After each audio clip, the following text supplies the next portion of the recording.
What up, metalheads? Okay, so Death Slayer recommended that we review Relentless Mutation by Archspire. Does that make you feel better, Isaac? Yeah, it does. Okay, he's nags on me about the name of the band. A really technical album from a tech death band from Canada. I believe these guys are possibly more technical than Nile and Necrophagist. Maybe I'll get slaughtered for that, but I believe that these guys are way more technical than those guys, than Nile and Necrophagist. The album itself is incredibly, like I said earlier, technical. I feel like the drums actually carry this album, the weight of the whole entire album, where the vocals are rather supporting the drums, they're going with the drums, but I feel like instead of, vocals guiding and drums support or laying a foundation in bass, I feel like the drums are like cornerstone of this album. The bass work, I believe, is probably the bass work I've ever heard in any album I've ever heard. Yeah, I'm probably gonna have to agree with that. Yeah, I mean, there's even a section where there's like a sweep, a really melodic like bass sweep. I mean, I thought that was great. So there are times where it gets slowed down and softer. However, it's still really aggressive and headbangable. It's still really intense and it's still gripping because the drumming will be fast and aggressive while all the other instruments will be ballad-like on top. And it's awesome that they introduce those ballad moments because there are a lot of tech death bands that are so technical at all times that it just gets almost overbearing. Kind of repetitive. Yeah, and repetitive. But on this album, they add in these slow moments that you need to recover for the next track or whatever. And but they're not boring. Yeah, they don't. They're not boring, but they perform it very well. Yeah, yeah, exactly. They are performing very well. They don't get boring. They keep your interest with like I said, the drum beat in the background. Another band that does that very well, and probably the only other band I've heard do that really well, is Vader, where they do that same thing, where the tempo of the drums and the bass are doing one thing while the guitar and vocals are at a different tempo, but they combine extremely well together. My favorite thing about this album is the vocals because it really it leads it, but the drums carry it.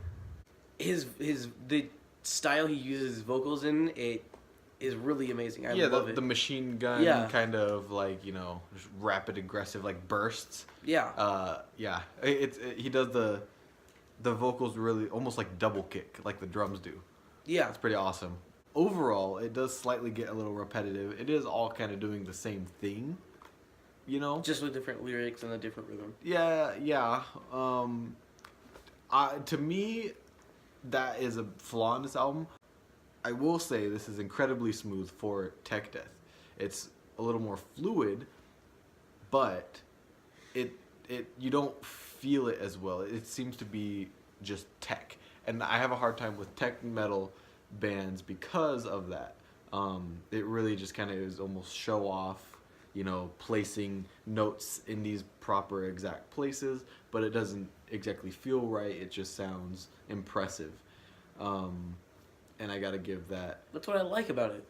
Yeah. Well, I mean, yeah, of course, but I also feel like you should make it smooth and fluid and enjoyable. For example, Sound of Perseverance by Death, incredibly technical, but it's also really fluid and it almost sounds majestic because of that.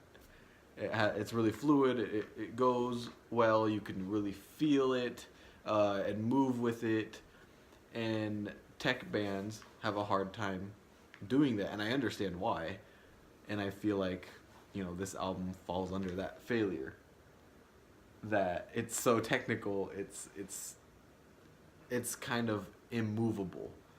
That's what makes it cool. It's like just standing there. It's like the Guardian.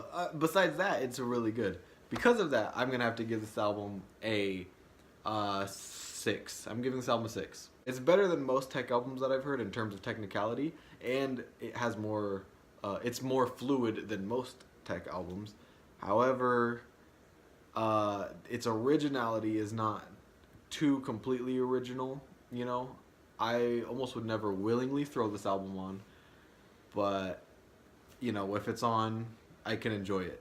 So, Well, I actually really like that immovable, clean technicality in the it's in the really album. clean for technical. I'm glad you brought that up. It's very clean Yeah. for a tech album, and that is a major plus. That's honestly what's keeping this album from being a 4. Yeah, that's what I love about the album. That's actually a lot of why I love the album, because, like how you said, it's immovable and you don't like that. Mhm. It's immovable, and that's what I like about it, because it's just not flexible. It's very rock hard.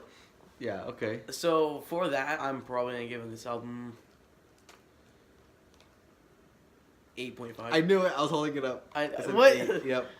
I knew you were gonna give it an 8. There's not too much to say about it, like I said, because it just is kind of one-dimensional, and it's doing just its thing. The music has a lot of depth, though. I'll say that there's lots of depth and contrast between the instruments, and I like that at certain points when it needs to be. When certain instruments need to be pronounced, they will be pronounced. If you have any more albums for us to review, go ahead and let us know.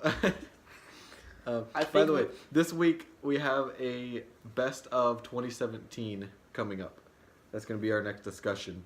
So, Yeah, I honestly think that we kind of went off the rails with that idea of power metal, death metal, thrash metal. yeah, because everyone black was metal. everyone was recommending non-power metal things. Hey, maybe we'll give you a power metal album tomorrow. All right, I'll try and find a good one. So, I got a good one. I do too. See ya!